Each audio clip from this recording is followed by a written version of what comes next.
Bonsoir tout le monde. On est désolé du petit retard. Vous étiez très nombreux et très nombreuses et on a pris le temps de toutes et tous vous accueillir. Nous sommes CUT, Cinéma Uni pour la Transition, une association qui explore notamment le rôle du cinéma et plus largement celui de la création face aux grands défis écologiques, politiques, démocratiques, sociaux qui se profilent, voire qui se déroulent. Et on se demande souvent chez CUT comment raconter notre époque sans perdre la beauté, sans perdre la nuance, le sensible, et ce qui fait a priori de nous des êtres humains. Le titre de cette conférence, c'est « Le droit à la beauté ou comment questionner l'utilitarisme des récits ». Aujourd'hui n'est pas un jour complètement neutre non plus pour s'interroger sur le rôle de l'art, mais le rôle de l'art à quel prix? Est-ce que l'art a un rôle, doit servir? C'est exactement les sujets qu'on va aborder, et de rendre l'art utile, quelle en est la limite et à quoi il faut être vigilant. Est-ce que créer n'est qu'un outil politique? Est-ce que créer a d'autres vertus? On va vraiment parler beauté, art et essayer de s'élever, notamment encore aujourd'hui, je le dis, face à un contexte politique, un contexte écologique qui nous dépasse, et encore une fois dans cette journée un peu particulière pour nous parisiens, mais pour nous humains, je dirais. Corinne Morel d'Arleux, nous sommes très heureux et heureuses de t'accueillir. Tu es écrivaine, essayiste. Tu as écrit « Plutôt couler en beauté que flotter avec grâce ». Je lis mes notes parce que... Plus flotter, voilà. J'allais le dire, je lis mes notes parce que j'ai beau avoir dévoré cet ouvrage, je suis incapable d'en dire le titre sans l'écorcher, donc même en lisant, ça fonctionne pas. Donc, plutôt couler en beauté que flotter sans grâce. Tu le fais beaucoup mieux que moi. Mais je te rassure, personne n'y arrive en fait. Ça me rassure un peu parce que non, j'y arrive pas. Et pourtant j'ai lu, mais bon, voilà. Tu as aussi écrit « Alors nous irons trouver la beauté ailleurs ». Merci, c'est beaucoup plus simple à dire. Et tu viens de publier « Du fond des océans, les montagnes sont plus grandes », les 3 chez Libertalia. Vous avez d'ailleurs un endroit juste derrière vous. Vous pouvez découvrir ces livres que Corinne pourra signer en fin de conférence. Swan Arlo est acteur, Swan Arlo est réalisateur, et tu es aussi cofondateur de l'association CUT. Et la sensibilité dans tes choix artistiques, on va aussi l'aborder ce soir, où tu places la beauté et quel rôle pour cette beauté. Mais ce que je vous propose, c'est que d'abord, si on parle de beauté, il faudrait qu'on la définisse. Qu'est-ce que la beauté? Et Corinne, toi, qu'est-ce qui t'a mené à intégrer la beauté dans tes réflexions? Parce que finalement, ne serait-ce que sur tes 2 premiers ouvrages, la beauté est au cœur de ta réflexion. Est-ce que c'est parce que tu as l'impression qu'elle a disparu du champ politique, philosophique, en tout cas du champ de réflexion, ou c'est parce que tu trouves que dans ces temps-là, on a un besoin intime d'émerveillement? Qu'est-ce qui t'a conduit à traiter ces sujets-là? D'abord, merci beaucoup pour l'invitation et bonsoir à toutes et à tous. Sur la question de la beauté, je pense que, d'abord, c'était pas du tout prémédité de ma part. J'ai pas commencé à écrire en me disant tiens, je vais écrire sur la beauté. C'était pas réfléchi, et c'est vraiment ce qui est venu. Et je pense que c'est venu tout simplement par nécessité, en fait. Je pense qu'on est quand même nombreuses et nombreux aujourd'hui et depuis quelques années à ressentir un besoin urgent d'arriver à capter en fait des moments d'émerveillement, des moments de joie, des moments de beauté, et d'aller d'avoir le sentiment d'être obligé d'aller les chercher dans les interstices, d'aller vraiment gratter pour trouver encore ces petits éclats de beauté, tant le sentiment, en tout cas le mien, est vraiment que le monde dévisse en fait dans plein de domaines. Tu l'as très rapidement évoqué, mais on est aujourd'hui quand même confronté à la fois à la montée de l'autoritarisme, à l'arrivée des deepfakes, de l'intelligence artificielle dans tous les dans tous les domaines de la vie, au mal qu'ont fait les algorithmes des réseaux sociaux, tout simplement à la possibilité d'un débat public. Et de manière plus générale, moi j'ai vraiment le sentiment, et je l'ai écrit, d'un dévissage généralisé, y compris sur le plan culturel en fait, où voilà, on est quand même dans une ère qui est très largement dominée par une société de loisirs et de divertissement qui répond à des impératifs de ce qu'on appelle aujourd'hui l'économie de l'attention, c'est-à-dire comment en fait on va capter le temps de cerveau disponible pour des objectifs commerciaux en réalité. Donc voilà, tout ça, et évidemment j'en passe, enfin voilà, des motifs en fait de laideur du monde. Malheureusement, on en a tous les jours. Et face à ça, je crois qu'il y a une espèce de réflexe qui est presque un réflexe de survie, en fait, d'avoir besoin justement de reprendre son souffle. Et je dis reprendre son souffle parce que, comme tu poses la question, c'est vrai que c'est hyper difficile à définir la beauté. Parce que c'est évidemment très subjectif, la question du rapport à l'esthétique, du rapport à l'émerveillement d'une personne à une autre, ça va pas être provoqué par les mêmes choses, ça va pas être provoqué au même moment, et puis même pour une même personne, selon les phases de vie, selon les périodes qu'on traverse, on va pas se sentir ému par les mêmes choses. Mais moi, il me semble que, en tout cas, il y a quelque chose de l'ordre de la suspension dans la beauté. C'est-à-dire, voilà, quelque chose qui, quelle que soit cette chose, mais qui à un moment suspend le souffle, suspend le temps, suspend l'incrédulité, suspend le désastre, suspend même d'une certaine manière la lucidité. Voilà, moi j'ai l'impression en tout cas que ce serait peut-être ça une définition. En tout cas, moi j'ai vraiment l'impression que c'est ce qui me permet effectivement de suspendre un instant la marche délétère du monde et de reprendre mon souffle, quoi. Et donc cette approche a été inconsciente et ça a été plus un besoin qu'une envie, en tout cas de manière consciente, quoi. Pour vous révéler les détails de la venue de Corinne, nous nous réunissons très régulièrement, tous les cofondateurs de Cut. Et Swan, tu avais lu Corinne, tu avais été bouleversée par plutôt couler en beauté que flotter sans grâce. Voilà, merci, j'ai réussi. Et tu nous avais tous dit, il faut absolument que vous lisiez cet ouvrage. Moi-même, il m'a complètement bouleversée. Et tu avais dit, je pense que Corinne serait formidable et je tiens vraiment à ce qu'on l'invite. Est-ce que toi, tu as envie de partager simplement, en tout cas, ce qui t'a bouleversé à ce moment-là et où tu t'es dit, mais cet éveil à la beauté-là me parle?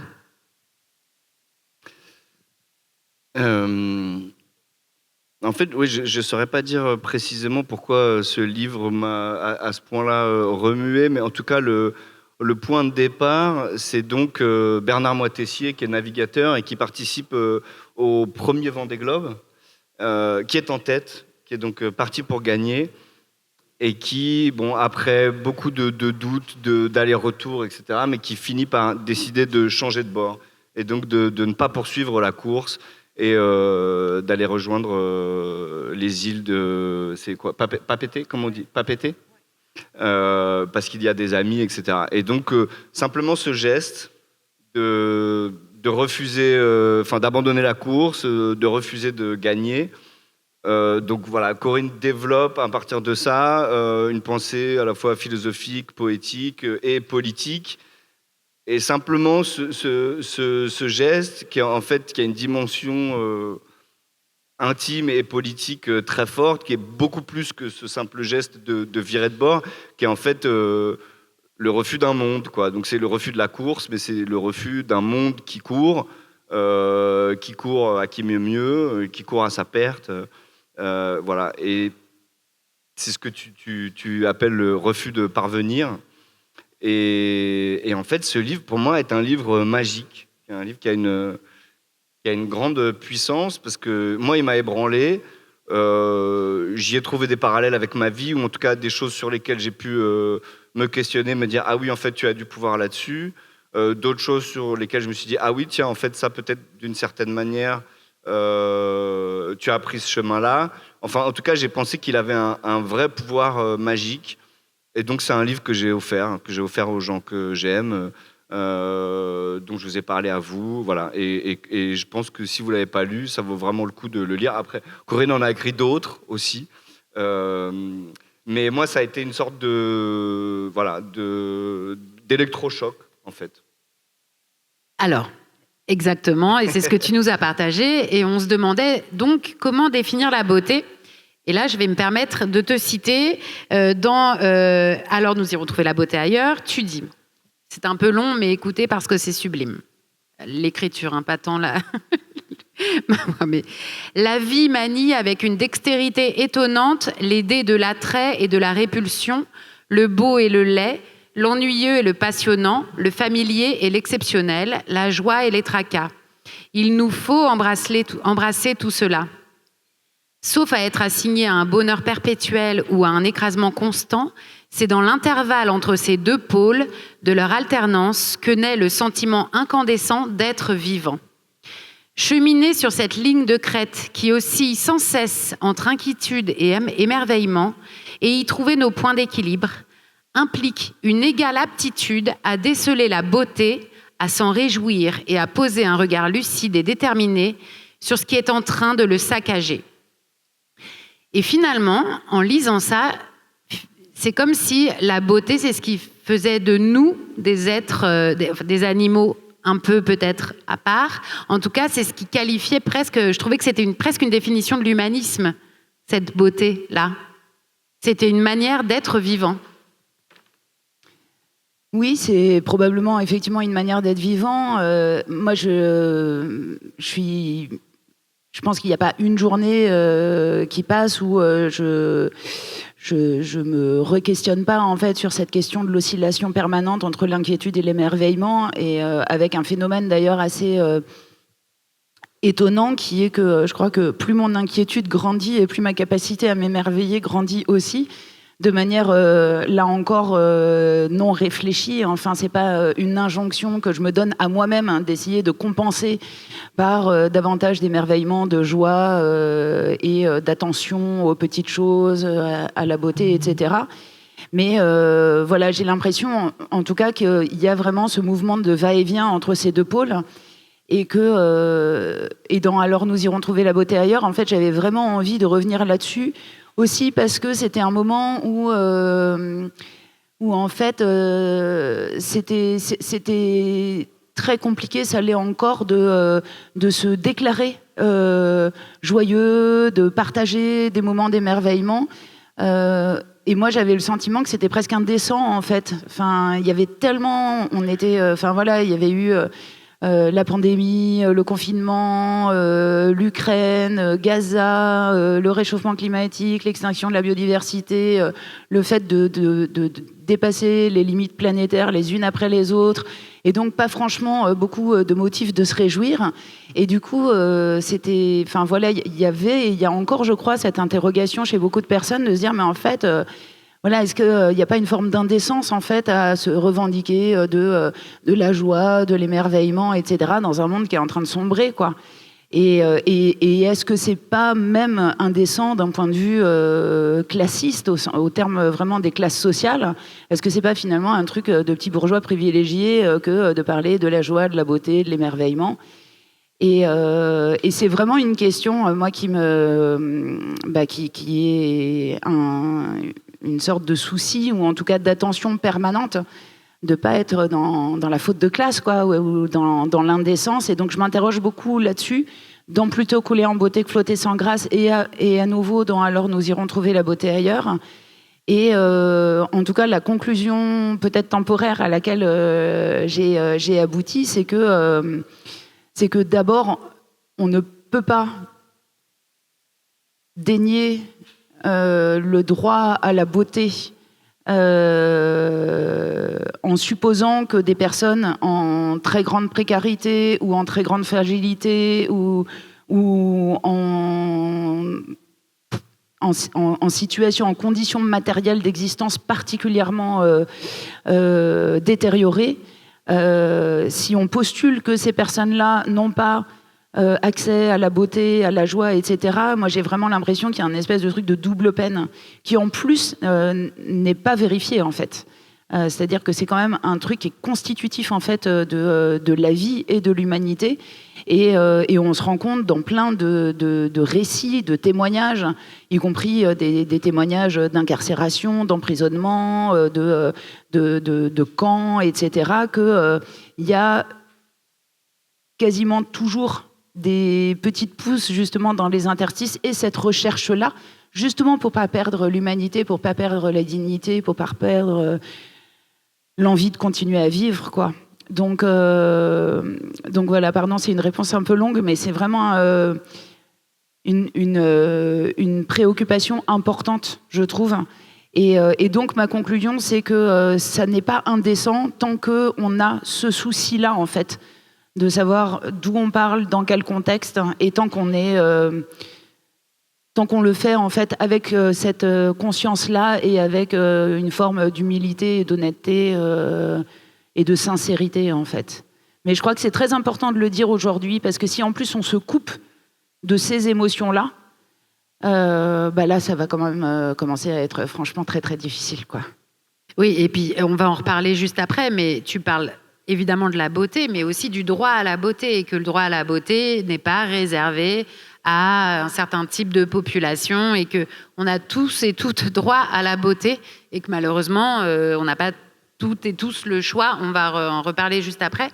Mais si on est encore sur la définition de la beauté, Swan, si tu définis la beauté comme une forme aussi d'humanisme, en fait, une manière d'être vivant, est-ce que toi aussi, en tout cas dans ta pratique professionnelle, en tant qu'à la fois auteur, réalisateur, acteur, tu définirais la beauté comme ça, comme le geste esthétique, ou comme ce que tu dis un peu, Corinne, cette espèce de pont que tu crées entre deux extrêmes? Est-ce que c'est ce qui relie ou c'est le constat d'un geste esthétique pour toi, la beauté dans ton métier?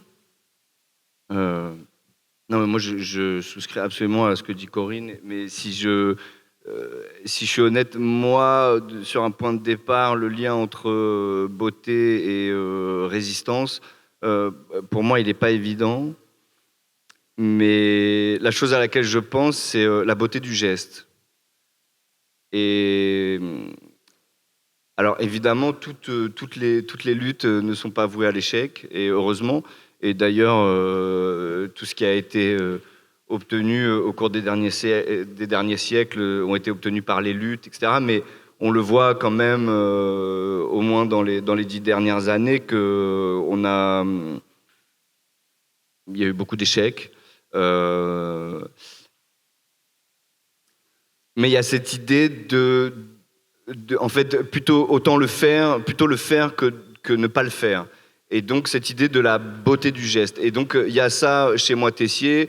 Il y a ça aussi dans le livre, en fait, tout simplement parce que d'un coup, la dimension poétique du livre, c'est-à-dire que si c'était moins beau, on y aurait moins accès et ça passerait pas par le sensible. Donc, en fait, c'est la dimension aussi de l'émotion. Pour moi, la beauté, c'est quelque chose qui est lié à l'intime et à l'émotion et qui fait que du coup, ça rentre par un endroit et on peut le comprendre et le restituer parce que en fait on est touché par les émotions des autres plutôt que par les faits. Les faits parfois ils nous laissent de marbre et même s'ils sont terrifiants. Donc voilà, moi je le ferais là le lien entre beauté et résistance sur la beauté du geste, et le geste est inspirant même si parfois il échoue. Il est inspirant pour d'autres et il va provoquer d'autres gestes. Et l'accumulation de ces gestes fera peut-être quelque chose. Tu vois, il y a Claire Nouvian de l'association Bloom qui font un travail absolument hallucinant pour la protection des océans et qui sont sur tous les coups et qui sont victimes d'intimidations mafieuses et d'actes vraiment terrifiants. Et puis je lui disais à Claire, mais en fait, au fond, est-ce que t'es pas désespéré? Est-ce que c'est pas déprimant en fait de voir que sans cesse on perd en fait?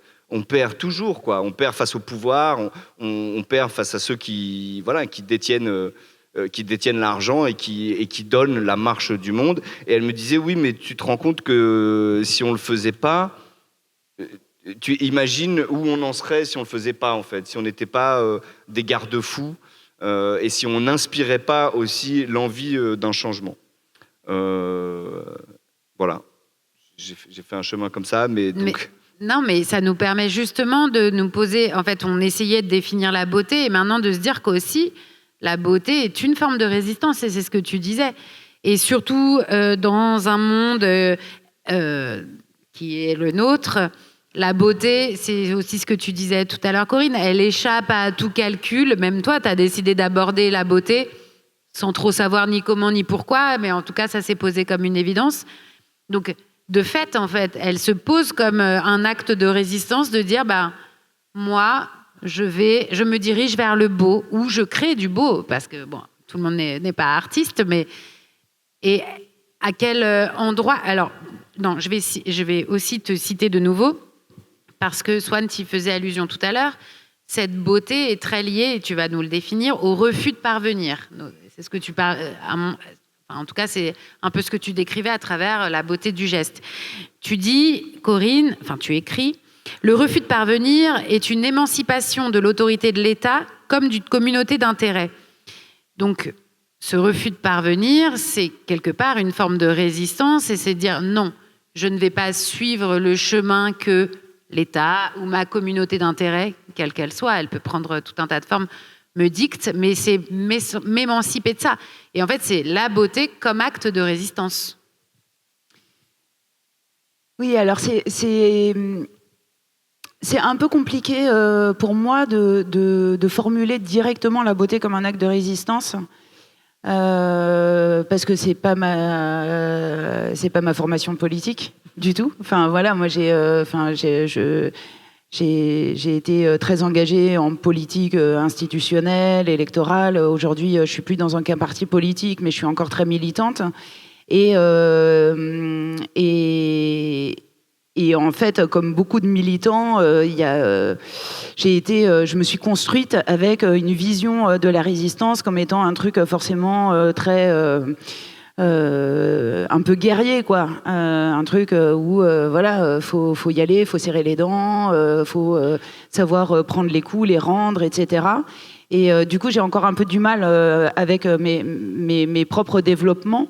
Et du coup, je voudrais juste faire un petit détour avant d'en arriver à la beauté comme acte de résistance sur le fait que déjà de s'étonner en fait du fait que moi c'est vraiment des trucs que j'aurais pas dit il y a 15 ans, mais qu'aujourd'hui j'ai l'impression que la gentillesse, l'empathie, un rapport au monde qui inclut justement cette question de la beauté et de l'émerveillement, c'est presque des trucs qui deviennent politiques et qui deviennent subversifs. Ce qui pour moi est un truc complètement dingue en fait de vous dire ça là ce soir. C'est vraiment, j'aurais pas cru prononcer ces mots-là un jour, mais en fait on a atteint un tel niveau de distorsion de la réalité où ce qui est aujourd'hui mis en valeur, c'est la haine, c'est le clivage, c'est la polémique, c'est la médiocrité, l'ignorance, etc. Que en fait ça en rend des valeurs qui étaient considérées comme au mieux douces, au pire réactionnaires, ça les remet presque au goût du jour en termes même de lutte anticapitaliste, quoi, et antifasciste, ce qui est bon, voilà, quand même déjà un premier motif d'étonnement. Et le deuxième motif d'étonnement, c'est que quand j'ai commencé à vraiment m'intéresser à ces questions-là, je me suis rendu compte que ça n'avait pas toujours été le cas, en fait. C'est-à-dire que pendant très longtemps, la question du droit à la beauté était une revendication politique et pas une revendication périphérique, réservée à la petite bourgeoisie, aux bonnes femmes, aux poètes considérés comme quantité négligeable.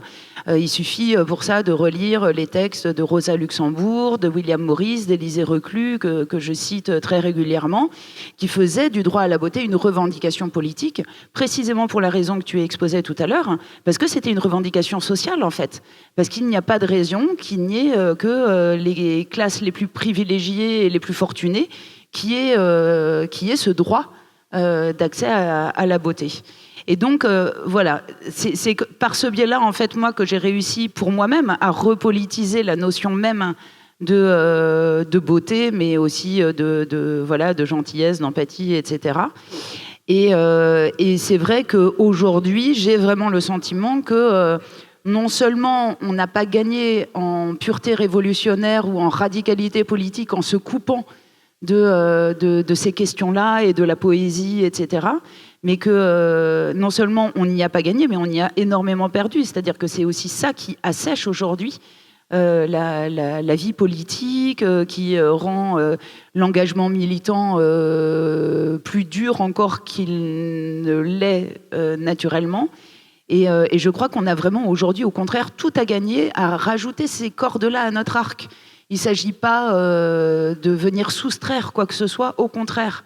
Et c'est vrai que moi, je convoque beaucoup dans Alors nous irons trouver la beauté ailleurs, la figure de Rosa Luxembourg, qui est une figure révolutionnaire, qui peut pas être suspectée de mollesse, de tiédeur dans ses engagements politiques, et qui, alors qu'elle est incarcérée, elle est en prison, c'est la Première Guerre mondiale, donc vraiment la situation est très dure, très sombre et très désespérante pour une militante engagée comme elle. Elle écrit. C'est les lettres de prison de Rosa Luxembourg que je vous invite vraiment à lire. Et dans ces lettres, elle a à la fois des propos très politiques quand elle s'adresse à ses camarades, et en même temps, au milieu, tout d'un coup, elle glisse une phrase sur le fait qu'elle regarde la course des nuages dans le ciel, qu'elle recueille une coccinelle gelée en hiver, qu'elle herborise au printemps. Et ça ne vient rien retirer à sa radicalité et à son engagement. Au contraire, ça vient y apporter une part sensible, une part d'émotion, comme tu disais tout à l'heure, une part d'affect, tout simplement, en fait. Et nous sommes des êtres qui sont constitués de raisonnement, de réflexion, de concepts, de théories, mais aussi d'affect, d'émotion. Et c'est ça qui crée le lien, c'est ça qui crée l'attachement à une cause. Et c'est ça qui fait que, justement, on continue à y aller, même quand on a le sentiment qu'on ne va pas forcément gagner à la fin, quoi. Et donc s'octroyer ce droit à la beauté, même quand on est Rosa Luxembourg, même quand on n'a pas les moyens, ou en tout cas, même quand on a l'intuition sans doute fausse, effectivement, de se dire je n'ai pas les moyens financiers, donc je n'ai pas le droit à la beauté parce que mes priorités sont ailleurs. On reparlera de cette aussi possibilité de choix. Et effectivement, il n'y a pas... On va revenir sur ce qu'est le refus de parvenir, ce que tu définis comme le refus de parvenir, qui n'existe pas quand on n'a pas le choix, de fait. Est-ce que toi, Swan, le refus de parvenir dans Plutôt couler en beauté, ça t'a parlé? Et est-ce que toi, il prend une incarnation particulière dans la pratique de ton métier? Qu'est-ce que c'est pour toi, le refus de parvenir? Alors, c'est pas évident pour moi de répondre à ça, parce que je sais pas si je suis vraiment bien placé pour parler du refus de parvenir. Puisque je suis quand même une sorte de petite star de cinéma, ou je sais pas. Bon. Après, je pourrais dire que là où quelque chose fait écho, en tout cas, c'est des choix qui ne correspondent pas à des choix d'argent ou des choix de gloire. Et encore une fois, ça reprend exactement ce dont parle Corinne, qui est compliqué, c'est-à-dire d'où on parle, en fait. Donc, évidemment, j'ai ce sentiment-là que pour moi, c'est facile de dire je ne fais pas d'argent, je ne fais pas des choix d'argent ni des choix de gloire, puisqu'en fait, je gagne très bien ma vie et que, enfin, je veux dire, ça va. Donc, d'une certaine manière, ces choix-là, ils sont faciles. En tout cas, je peux me le permettre. Voilà, c'est ça que je veux dire. Mais parfois, il arrive, en tout cas à mon niveau, là d'où je parle, là où je me situe, il arrive que je me sente en décalage, puisque j'ai bien compris que la marche était ailleurs et que donc aujourd'hui, et je pense que c'était pas le cas il y a 30 ans, mais aujourd'hui, en fait, le milieu du cinéma, la réussite dans le cinéma, s'accorde avec avec les milieux de la mode, avec les marques, avec une certaine représentation, où on devient des porte-manteaux, on devient des porte-montres, on devient en fait des publicités ambulantes, quoi, des hommes et des femmes sandwich. Voilà, et donc oui, moi quelque chose me parle fort dans ce livre, encore une fois, en sachant où je me situe, et que donc je pense que c'est plus évident pour moi de le faire que pour d'autres, mais qui est lié à une forme d'indécence. Voilà. Et en même temps, je ne porte pas de jugement sur ce que font les autres, je veux dire, ça regarde chacun, mais il y a des choses, me semble-t-il, aujourd'hui, qui deviennent indécentes, et on ne peut pas...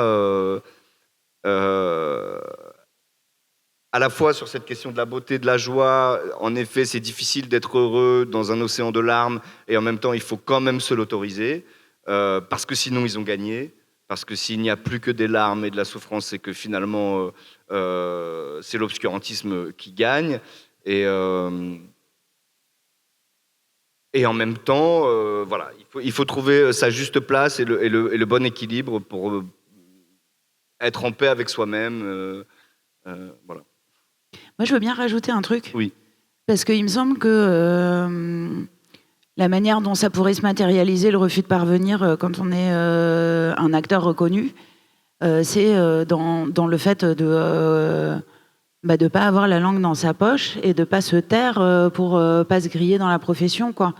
Et le fait que, que tu aies quand même des prises de position, des prises de parole qui sont liées à tes convictions, et que tu vas pas aller étouffer ces propos-là, ou les amoindrir, ou les cacher pour ne pas froisser je ne sais quelle susceptibilité, ou pour ne pas risquer d'endommager une carrière, etc. Pour moi, c'est aussi une forme d'incarnation, en fait, du refus de parvenir. Voilà, je voulais juste rajouter ça quand même.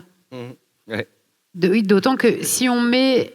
je ne suis pas très à l'aise moi avec ce mot de valeur, mais bon, utilisons ce mot valise pour dire la beauté, la gentillesse, l'empathie, un peu tout ce que tu évoquais tout à l'heure. En tout cas, en fait, finalement, presque, on pourrait toutes les regrouper, ces valeurs, entre guillemets, en tout cas de sincérité, parce que d'émotion, d'intimité, de spontanéité, c'est d'autant plus vrai dans un monde aujourd'hui dicté par les algorithmes, par l'intelligence artificielle, et on parlait de la beauté comme forme, même si j'entends parfaitement en tout cas la sémantique de résistance qui peut te gêner, mais en tout cas comme acte de... alors si ce n'est de résistance, en tout cas d'assumer une position, et presque finalement, c'est ce que tu l'as utilisé ce mot, hein, c'est presque une forme de radicalité aujourd'hui d'accepter le beau, le lent, le sensible, l'échec aussi. En tout cas, et on avait reçu Olivier Amand dans le cadre de ces conférences, en tout cas, de pas être dans un culte de performance, mais d'accepter aussi la vie comme elle est, avec ses hauts, ses bas, ses échecs. Tu l'écrivais mieux tout à l'heure dans ce que je disais. Mais c'est d'autant plus vrai dans un monde saturé par ça, par l'intelligence artificielle qui remplit nos goûts musicaux, nos choix de films, si on surfe sur des plateformes de streaming, etc. Est-ce que par rapport à l'intelligence artificielle, toi, est-ce que le refus de parvenir... non, mais moi, il faut pas me lancer sur ce sujet-là, parce que là, j'en ai pour la nuit, quoi. Allez, non, mais je suis entièrement d'accord. C'est aussi... c'est aussi le fait de pas toujours jouer le jeu quand on a l'impression que les règles sont pourries, quoi, tout simplement, en fait, hein, c'est pour le dire autrement, quoi. Et du coup, ça veut pas dire qu'on se retire de tout, ça veut pas dire qu'on n'a pas envie de réussir dans ce qu'on fait. Je veux dire, moi, j'écris des livres, j'ai envie qu'ils soient lus, quoi. Je suis pas dans un truc d'écrivaine maudite qui se complaît dans... Non, enfin, voilà, j'ai envie que mes livres ils soient diffusés, j'ai envie qu'ils soient lus, j'ai envie qu'ils circulent. Et donc, je joue le jeu jusqu'à un certain moment, quoi. Jusqu'au moment où, en fait, je vais pas non plus me mettre à faire des trucs qui me paraissent à moi complètement dingues, juste pour vendre plus de livres, quoi. Enfin, voilà, pour reprendre un peu cet exemple-là. Et notamment, voilà, moi, j'ai pas du tout envie de me plier à cette espèce de prime au clash sur les réseaux sociaux et au fait que les algorithmes vont me mettre plus ou moins en avant selon que je vais avoir des propos plus ou moins clivants, qui vont plus ou moins faire réagir. Enfin voilà, en fait, non seulement j'ai pas envie, mais en plus je refuse, enfin, de rentrer dans ce système-là, quoi. Mais après, ça ne veut pas dire que je suis complètement absente non plus des réseaux sociaux. Voilà, et en fait, je fais juste comme on est très nombreuses et nombreux à faire. J'essaye de faire de mon mieux, en fait. Avec le fait que, voilà, je pense que là, tout le monde ce soir dans cette salle est englué dans un système capitaliste, englué dans des situations qui sont en permanence paradoxales, où on se dit ça, je préférerais pas, mais en même temps, j'en ai besoin pour faire autre chose qui me paraît être la bonne chose à faire. Et en fait, on est en permanence en train de cheminer sur cette ligne de crête en essayant de faire de son mieux et de nuire le moins possible. Si voilà, on peut essayer de se fixer un peu des lignes de conduite qui sont des lignes plus éthiques que politiques, à vrai dire. Mais je crois que ce serait ça, quoi. C'est effectivement s'efforcer de ne pas nuire et faire de son mieux. Franchement, si on était déjà tous là-dessus, ce serait pas mal, quoi. Donc si la beauté, c'est à la fois donc, s'opposer ou résister, on y mettra les mots qu'on veut, mais ou en tout cas tenir face à. Est-ce qu'il n'y a pas un risque non plus? Parce que s'il y a bien un endroit où la beauté s'exprime, c'est bien dans l'art. Nous, on parle surtout de cinéma, mais toi, tu écris des livres. Et si on se dit que... parce qu'on pourrait pousser en fait, cet esprit de performance en fait, presque à l'extrême en se disant... Mais si l'art est le lieu d'expression de la beauté, à rendre la beauté utile, est-ce qu'on ne va pas finalement tomber dans l'extrême inverse et de faire, on en avait parlé, de faire de nos œuvres, qu'elles soient littéraires, cinématographiques, picturales, enfin quelle que soit la discipline artistique, d'en faire des tracts militants et des œuvres à message à tout prix? Est-ce que ce n'est pas ça le risque? Alors c'est une question qui est assez complexe parce que pendant des années en fait on désespérait un peu justement de voir le milieu artistique et culturel s'engager davantage, prendre davantage la parole, se saisir davantage de justement du médium, de l'art et de la culture pour porter des messages politiques. Et je continue à penser que c'est important parce qu'il y a une bataille culturelle, une bataille des imaginaires à mener et qu'en face, ils ne se privent pas de créer des séries, etc., avec des ressorts qui sont des ressorts extrêmement idéologiques. Et on sait à quel point les séries et les films sont des vecteurs de propagande culturelles et ont été utilisées comme telles et le sont encore aujourd'hui. Donc, il n'y a pas de raison de se priver de ces outils-là. Et en même temps, je rencontre de plus en plus de personnes qui sont dans le milieu culturel au sens large du terme.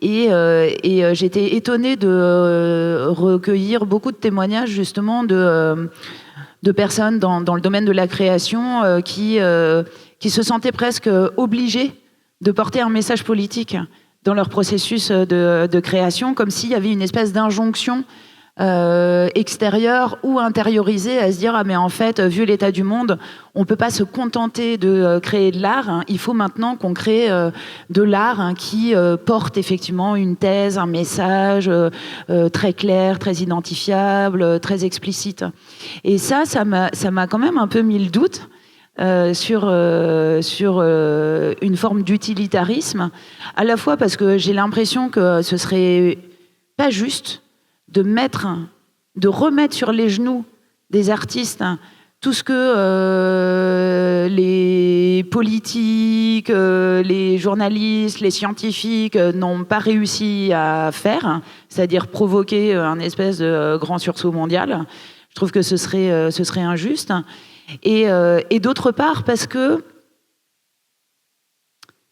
non seulement moi, en tant que spectatrice ou en tant que lectrice, j'ai vraiment besoin de moments, en fait, d'évasion, de beauté, gratuite, non utilitaire. C'est-à-dire juste des moments qui me font du bien, en fait. Donc ça, c'est vraiment voilà, mon ressenti en tant que spectatrice, on va dire.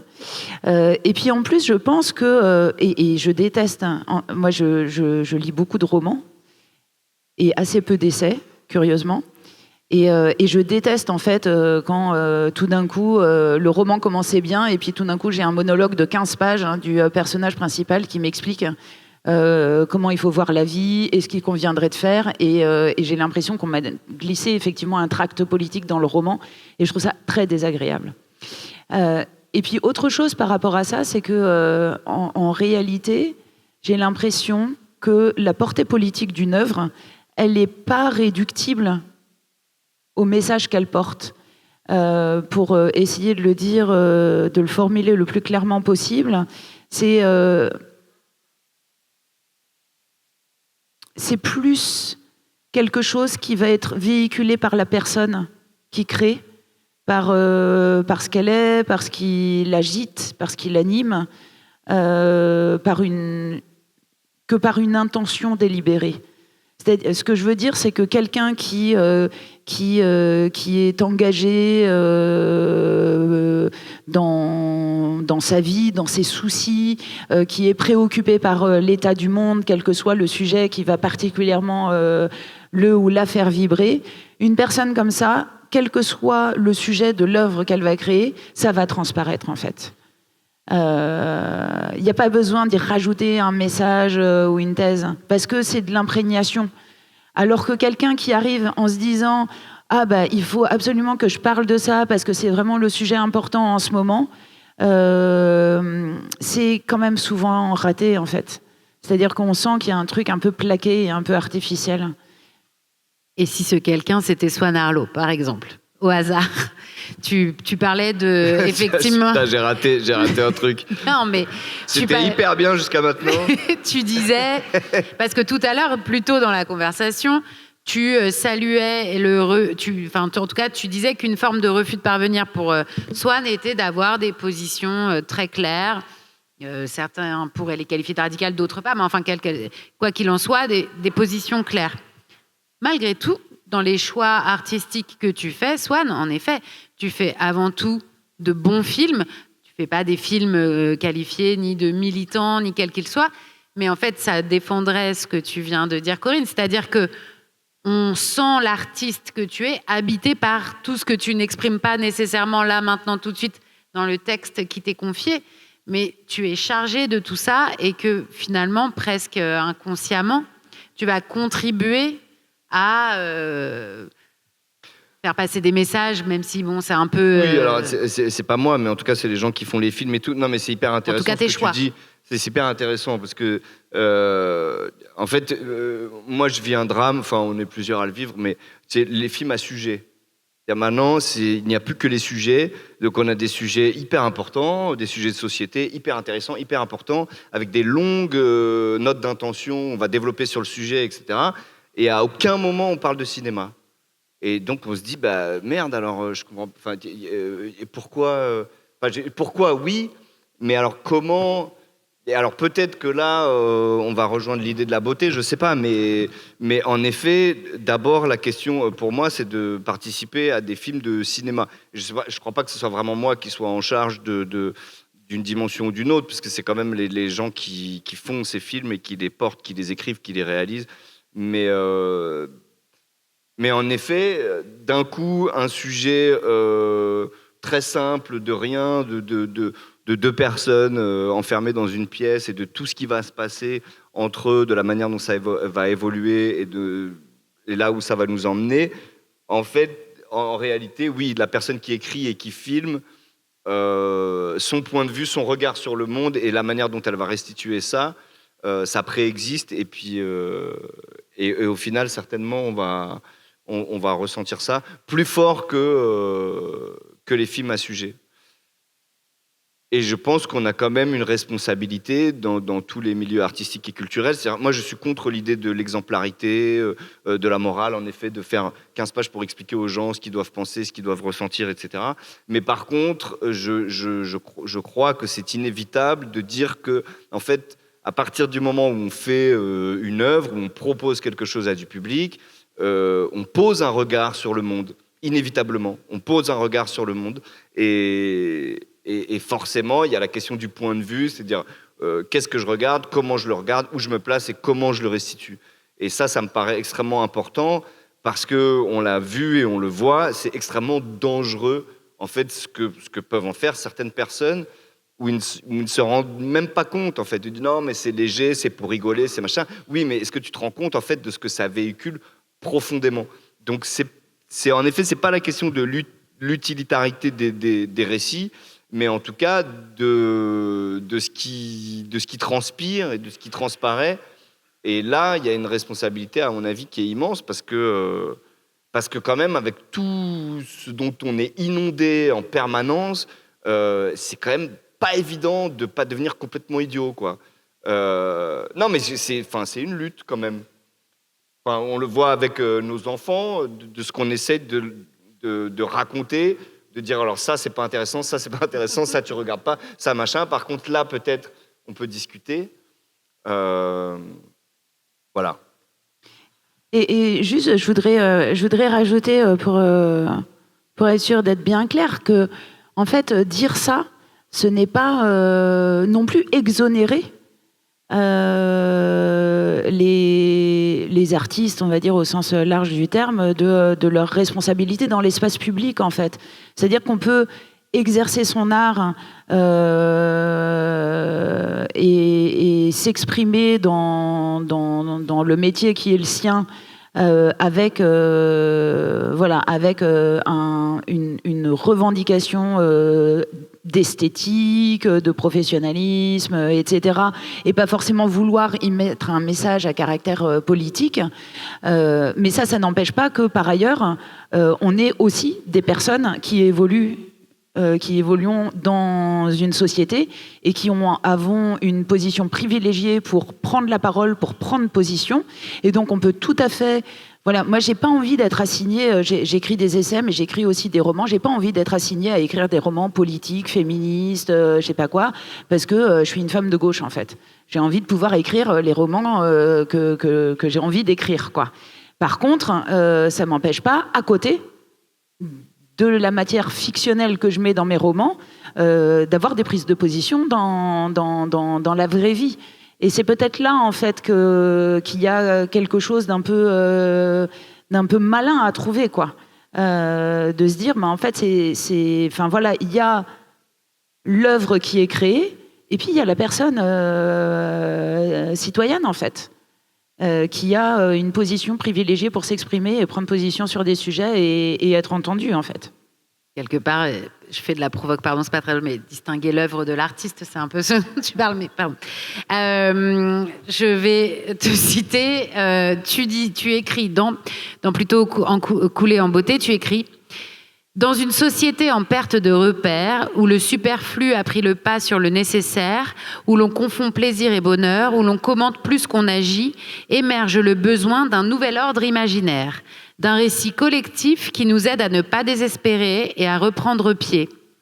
Pas pour se raconter de belles histoires, mais pour fournir à la résistance une culture de résistance. Donc quelque part, là, ce que tu racontes, et Swan, enfin, qu'est-ce que ça vous évoque tous les deux?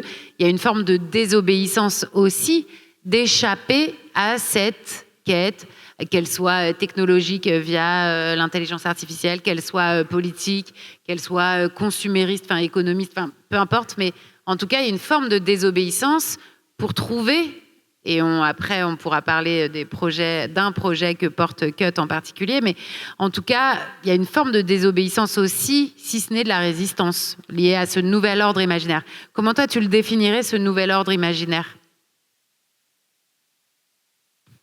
Sur la désobéissance, oui, je pense que c'est vraiment ce que j'essayais d'exprimer tout à l'heure quand je disais qu'il y a un moment où on peut décidé d'arrêter de jouer selon les règles du jeu qui nous sont édictées, en fait.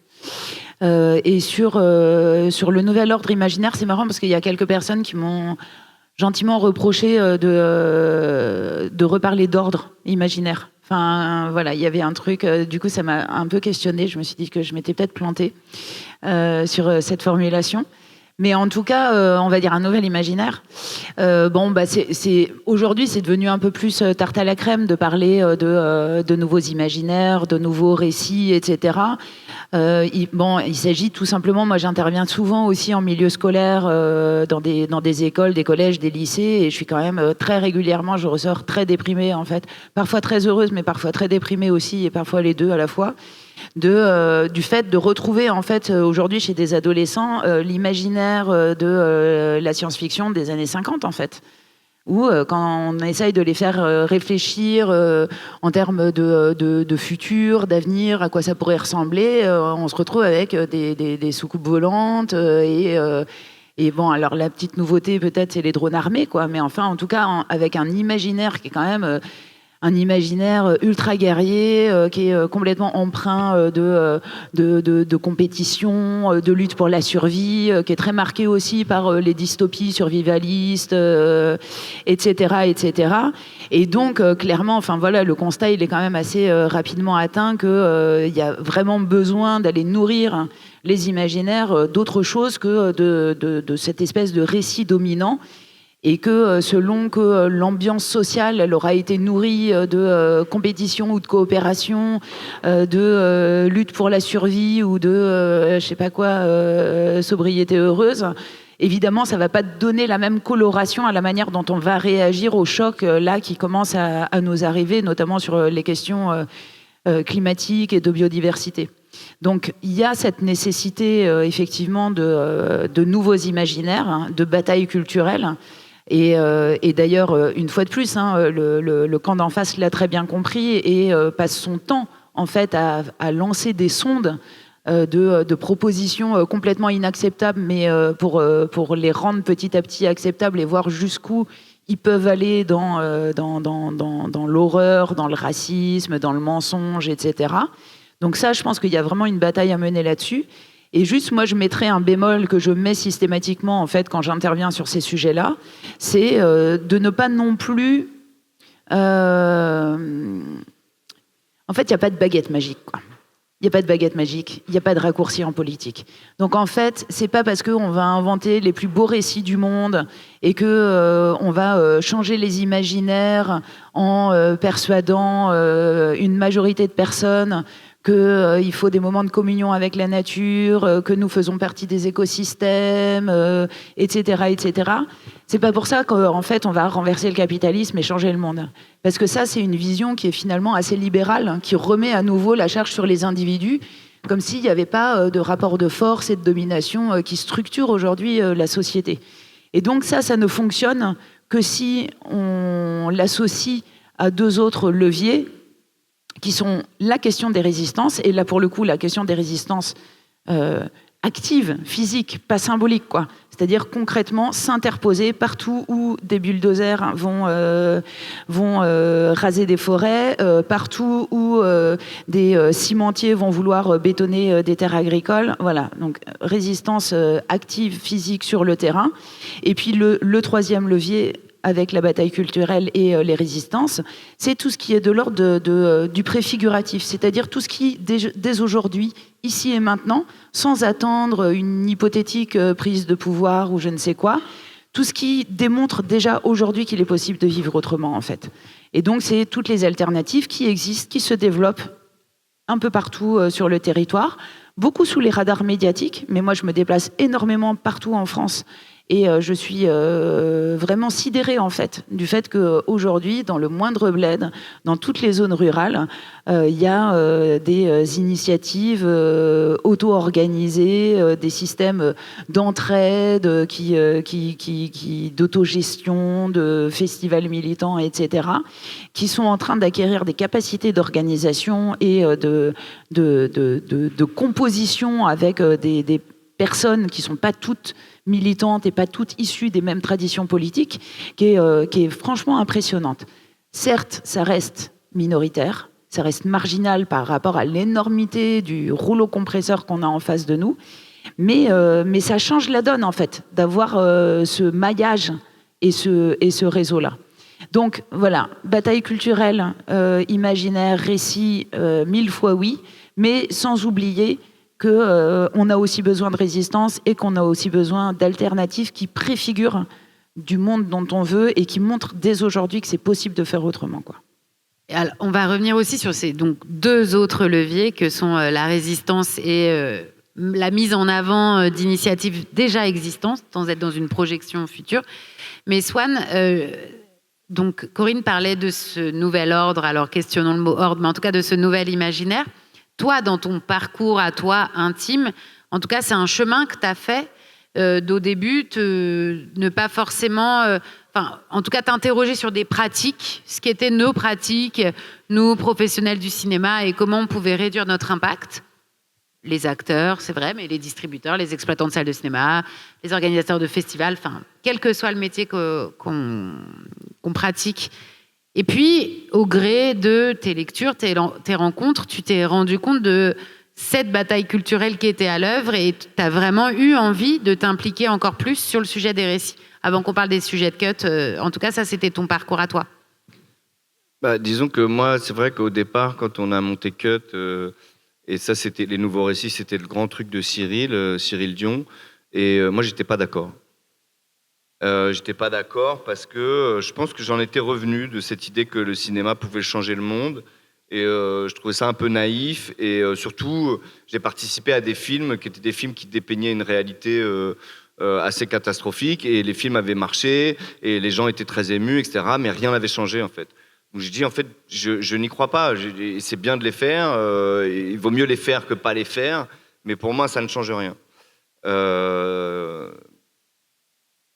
Mais en fait, alors, mon point de vue a changé là-dessus, mais je crois à cause des autres, quoi, à cause de ceux d'en face.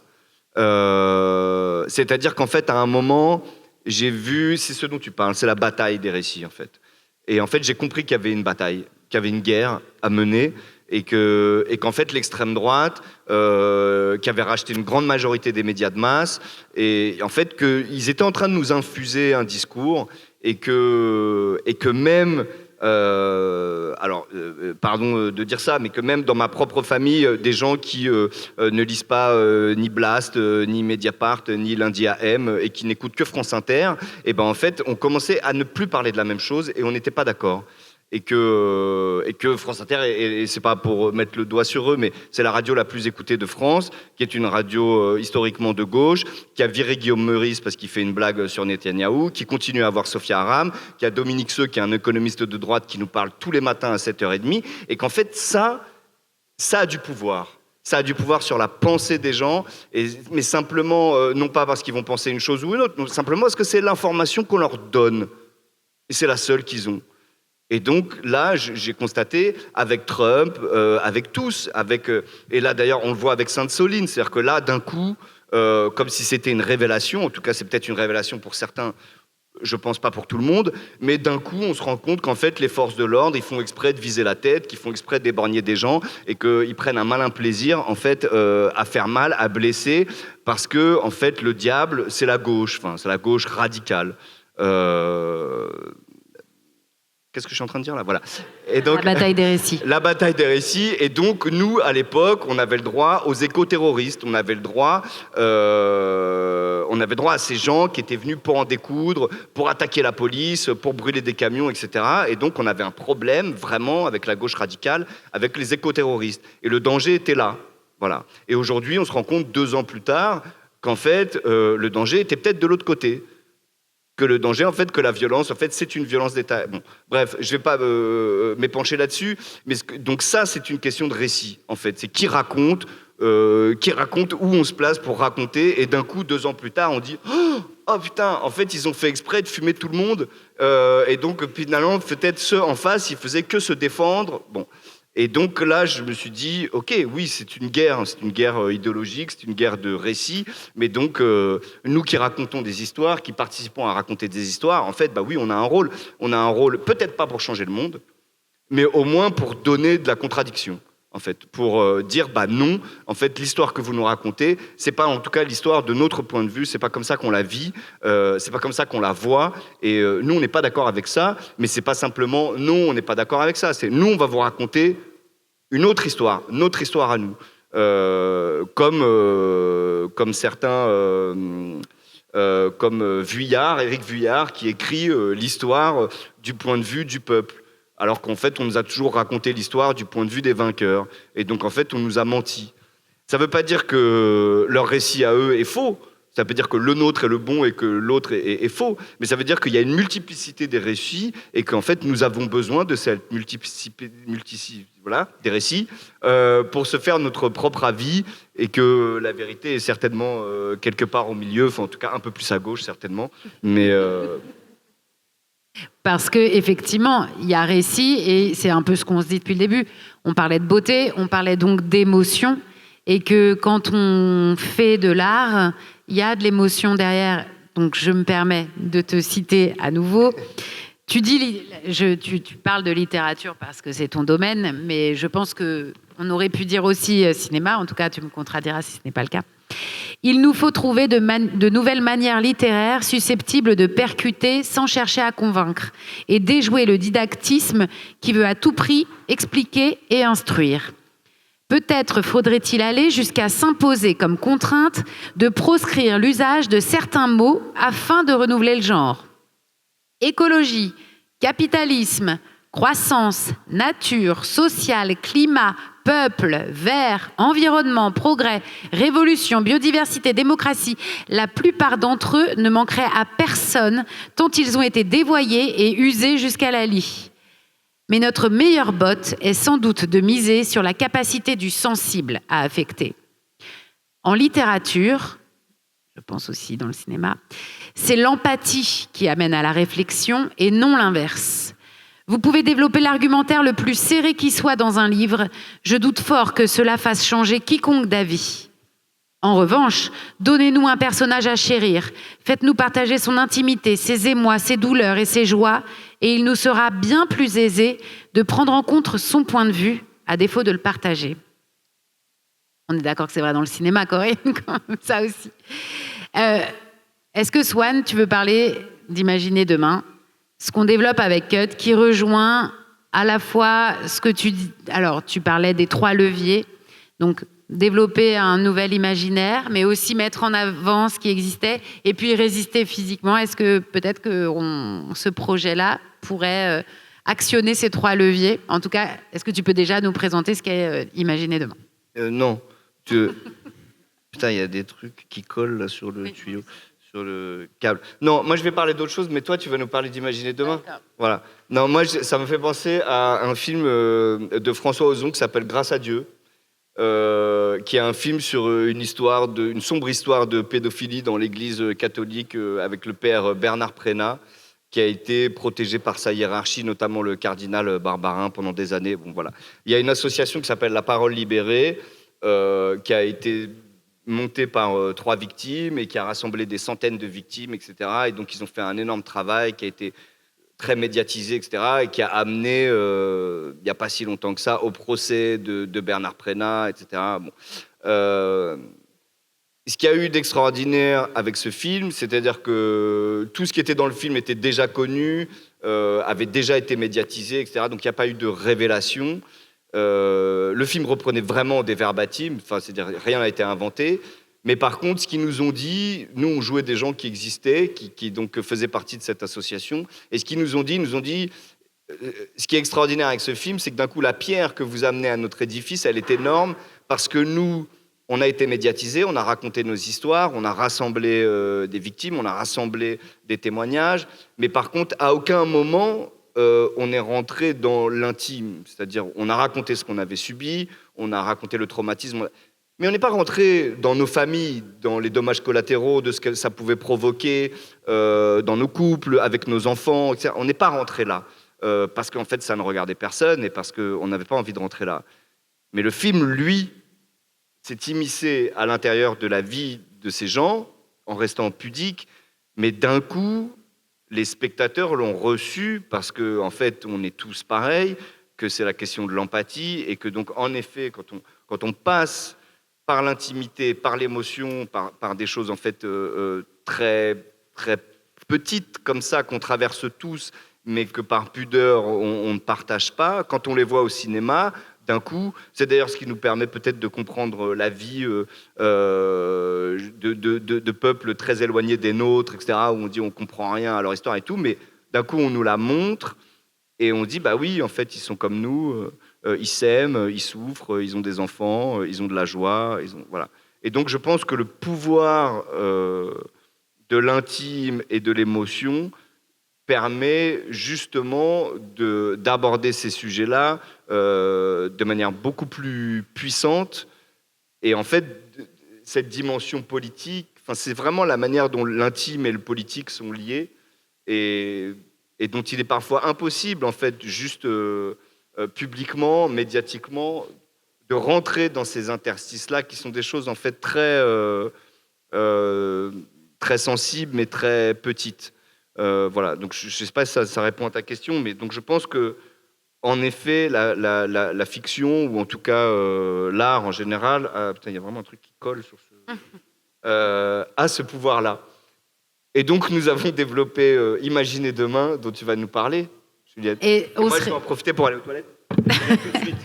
Je connais. En plus, oui, j'espère, puisque tu en es un des protagonistes. Donc, Corinne, je te présente notre projet Imaginer demain. Imaginer demain, c'est une collection de courts-métrages. On a voulu, parce qu'effectivement, en faisant ce constat, qu'à la fois, alors nous, Cut, on a cette mission, on espère la satisfaire. En tout cas, on est encore une jeune association, mais on œuvre à mettre en avant toutes les initiatives existantes parce qu'effectivement, elles sont souvent marginales ou portées par des acteurs isolés. Et donc, on a envie de mettre au pot commun et de se dire, mais ce que vous faites, c'est formidable et apprenons tous les uns des autres. Donc ça, c'est une des missions de l'association, mais on a aussi fait ce constat qu'on manquait de ce nouvel ordre imaginaire et qu'on ne savait pas se représenter un monde qui serait stable, soutenable, juste. À quoi ça ressemblerait ? Parce qu'effectivement, on est assez capable de s'imaginer la dystopie en tirant un peu les fils du noir qui se profile déjà aujourd'hui. Donc on va vers tout ce qu'il y a de plus sombre aujourd'hui, on le tire un peu, on y arrive. Mais qu'est-ce que ce serait si ça se passait bien ? Où serait le beau demain ? D'où le Imaginer demain. Et on a confié, on donne les clés à une dizaine d'artistes, parmi lesquels des artistes reconnus, dont Swan, qui va revenir incessamment sous peu, mais pas que, Cyril Dion, Charlotte Lebon, Romane Boringer, Céline Salette, Jérémy Régnier. On travaille également avec des étudiants en école de cinéma pour qu'ils nous livrent leur point de vue et qu'on imagine ensemble ce que sera demain. Et encore une fois, nous, le cadre qu'on fixe, c'est tout sauf des films à thèse, tout sauf des films militants. Parce que, et là, pour le coup, je cite Cyril Dion qui dit « Il y aura encore des histoires de famille, des histoires de couple, des engueulades, des polars. » Mais en fait, dans quel monde, dans quelle arène tout ça se développera ? Nous, en tout cas, l'appel qu'on fait à ces artistes-là, c'est de raconter l'histoire qu'ils veulent, de d'abord faire de l'art, d'abord faire du beau, mais dans un autre monde. Et donc, on avait envie que tu réagisses. Est-ce que tu crois que... Alors, on a compris que c'était un des leviers, que ce n'était pas le seul, mais est-ce que, typiquement, ça peut participer à créer ce nouvel imaginaire, selon toi ? Je fais une petite parenthèse. Dans Plutôt cool en beauté, tu parles d'un court-métrage, justement, dans le Vercors, où l'eau est montée, etc., et où tu dis, putain, ça fait du bien d'avoir une vision un peu d'anticipation, mais plutôt positive. Oui, c'était un petit court-métrage très artisanal, mais qui était, moi, que j'avais trouvé vraiment génial et qui m'avait vraiment, pour le coup, qui m'avait vraiment percuté, parce que ça se passait dans le Vercors après la montée des eaux. Et en fait, tout d'un coup, le territoire dans lequel je vis était composé de ports de pêche, il y avait des spécialités selon les coins, des bleds qui étaient rebaptisés, machin sur plage. C'était vraiment très étonnant et hyper intéressant, comme ça décadre complètement, effectivement, la vision du territoire et accessoirement la question de la montée des eaux, même si là c'était vraiment très extrême. Après, pour le coup, je sais pas trop comment réagir. Moi, voilà, franchement, là, au point où on en est, de toute manière, déjà, toutes les initiatives qui visent à contester l'ordre des choses, en fait, et à arrêter de postuler que le public veut de la dystopie, que le public, en fait, on peut pas faire de fiction sur de l'utopie parce que y a pas les ressorts dramatiques qui vont plaire. Enfin, tous ces trucs qu'on entend toujours et qu'il est quand même grand temps de questionner. Enfin, essayons, en fait, on va voir si ça plaît ou pas et si ça fonctionne ou pas. Mais j'ai l'impression qu'on n'a jamais vraiment sérieusement essayé et qu'il y a cette espèce de truc, moi, qui me gêne beaucoup, en fiction en général, que ce soit en littérature, au cinéma ou autre, c'est j'ai vraiment l'impression que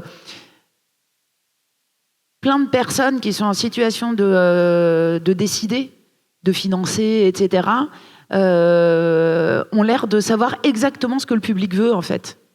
Et en fait, c'est vraiment une logique de l'offre plus qu'une logique de la demande en réalité. C'est-à-dire que du coup, voilà, on donne de la dystopie, de la guerre, de machin. Et puis parce que y en a un ou deux qui ont fonctionné, on a l'impression qu'il n'y a plus que ça, qu'on peut plus faire que ça. Proposer que ça. Donc moi, tout ce qui va dans le sens de venir bousculer ces espèces de certitudes et de montrer en fait, comme en matière d'économie, que en fait, s'il y a des alternatives, qu'en fait, on n'est pas ni condamné à la Ve République, ni condamné au régime de croissance économique par dégradation, voilà, et qu'on n'est pas non plus condamné à la dystopie, par exemple, etc. Moi, je pense que toutes ces initiatives-là, aujourd'hui, franchement, elles sont les bienvenues. Et une fois de plus, et c'est chiant en fait parce qu'on est en permanence en train de s'auto-justifier en disant on sait bien que ce sera pas suffisant, on sait bien que ça va pas suffire à changer le monde, etc. Mais en fait, la vérité, c'est que là, rien va suffire. C'est-à-dire qu'il n'y a pas un truc, comme je disais tout à l'heure, il n'y a pas de baguette magique, il n'y a pas un truc, il n'y a pas une martingale sur laquelle on va tomber un jour à force de réfléchir ensemble et qui tout d'un coup va être le truc qui va tout changer. Ça n'existe pas en fait. Donc en fait, on est condamné à faire des choses nécessaires mais non suffisantes. Voilà, c'est la situation dans laquelle on est, il faut qu'on l'accepte. Et pour le coup, je pense que ça n'est pas suffisant, mais je pense que c'est nécessaire. Ouf, on est chaud. Non, et puis ce qui est dingue, c'est que quand on a lancé ce projet, il y a un nombre de gens qui se sont manifestés. C'est-à-dire tout le monde était prêt à venir travailler gracieusement, à aider d'une manière ou d'une autre. Et tout. Enfin, on a vu l'engouement immédiat. Donc sur la question de l'offre et de la demande, en fait, finalement, tout d'un coup, la demande était hyper forte sur « Ah bah oui, on a besoin et on a envie, en fait, d'autres récits. » quoi. Effectivement, que ce soit parmi les professionnels du cinéma qui se sont spontanément manifestés en nous disant « Mais comment je peux vous aider ? Dites-nous, je vous donne de mon temps, de mes connaissances. » Mais aussi du grand public, contrairement effectivement aux idées reçues qui peuvent exister. On a lancé une campagne de financement participatif. Et on a mobilisé, en 2 semaines, on a eu plus de 1000 contributeurs, contributrices. C'était très, très beau de voir cet engouement qui, a priori, déjouait toutes les prédictions, mais prédictions basées sur quoi ? Ça rejoint ce que tu dis. On va devoir finir cet échange pour laisser la place à quelques questions, mais je tiens quand même à citer une dernière fois Corinne. Tu écris dans Plutôt couler en beauté. Nous avons besoin de mêler davantage création artistique, souci environnemental et critique sociale. Parce que sans corps, sans regard, sans toucher et sans parfum, la politique est dépourvue de ce qui fait la plus belle part de l'humain, sa capacité à éprouver et à transcrire ce qui a été ressenti pour le partager. Je voulais finir là-dessus parce que je trouvais ça merveilleux. Y a-t-il des questions dans la salle ? On a un gros quart d'heure pour 20 minutes pour répondre à vos questions. Il y a une question. Oui. Alors, si vous avez suivi la campagne de Zoran Mamdani aux États-Unis, donc pour ceux qui ne l'auraient pas fait, c'est le nouveau maire de New York. Pardon. Est-ce que le micro fonctionne? Parce que... Vous m'entendez? Oui, donc je reprends. Si vous avez suivi la campagne de Zoran Mamdani à New York, donc le nouveau maire de New York, depuis peu, j'aimerais faire le lien du coup avec la politique et l'action et le beau, et je serais curieuse d'avoir vos ressentis et commentaires sur l'impact du beau dans cette campagne sur l'action, les votes, l'engouement.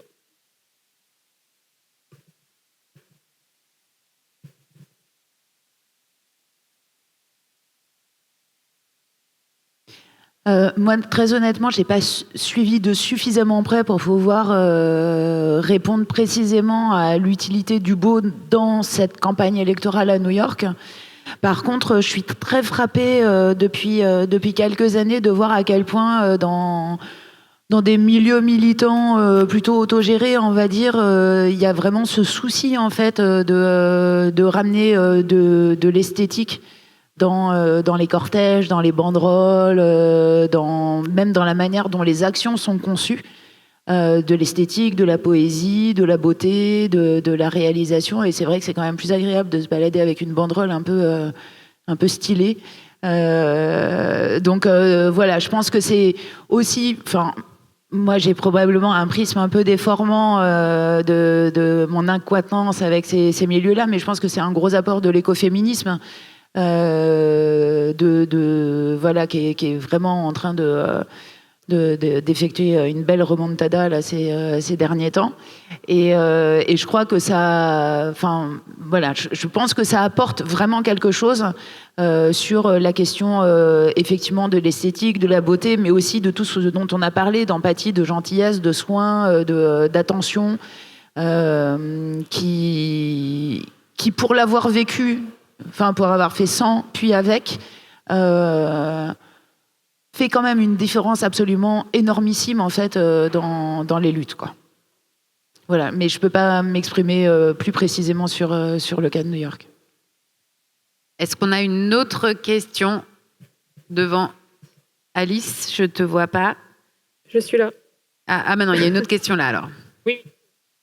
Donc cette question est pour vous tous.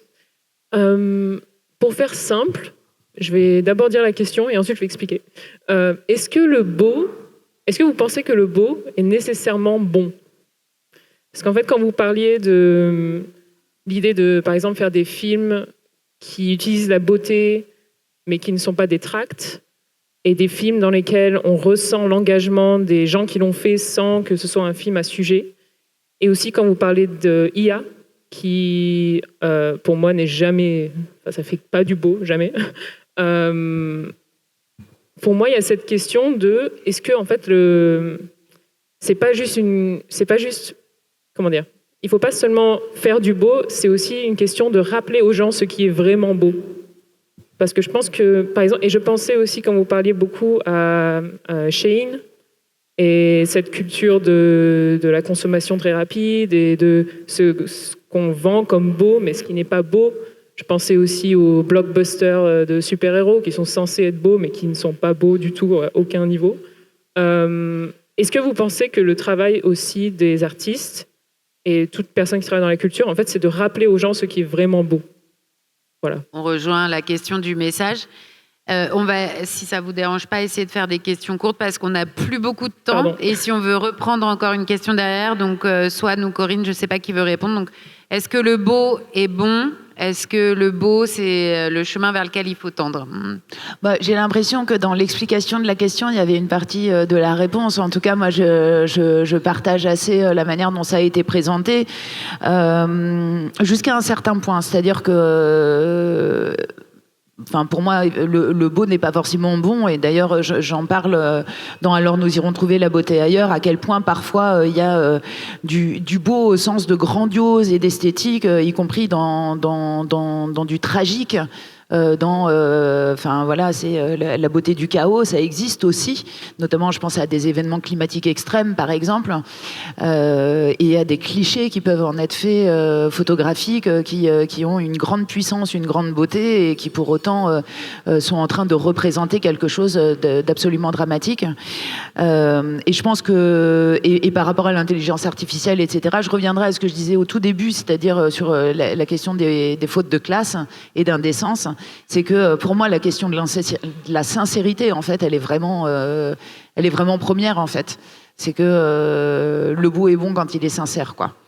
Après, par contre, ça mériterait peut-être qu'on en discute plus avant, mais je serais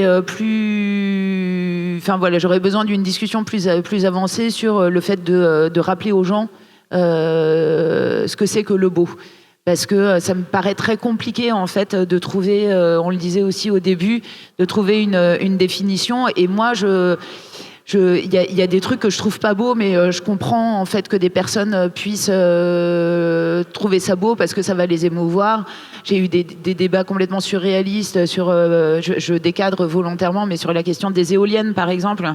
J'ai été élue conseillère régionale et j'ai notamment fait mon second mandat face à Laurent Wauquiez, ce qui a provoqué des discussions parfois complètement lunaires, en fait, sur des préoccupations esthétiques qui n'avaient pas forcément lieu d'être, mais où on voit à quel point, en fait, le rapport au monde induit aussi ce qu'on trouve beau ou pas, quoi. Bref, je m'égare un peu, mais voilà, c'est quelques éléments de réaction à défaut de réponse, quoi. On va peut-être prendre une dernière question. Désolée, oui, tout devant. Je suis désolée parce qu'on aurait envie que ça dure très, très, très, très, très longtemps, mais on ne pourra pas.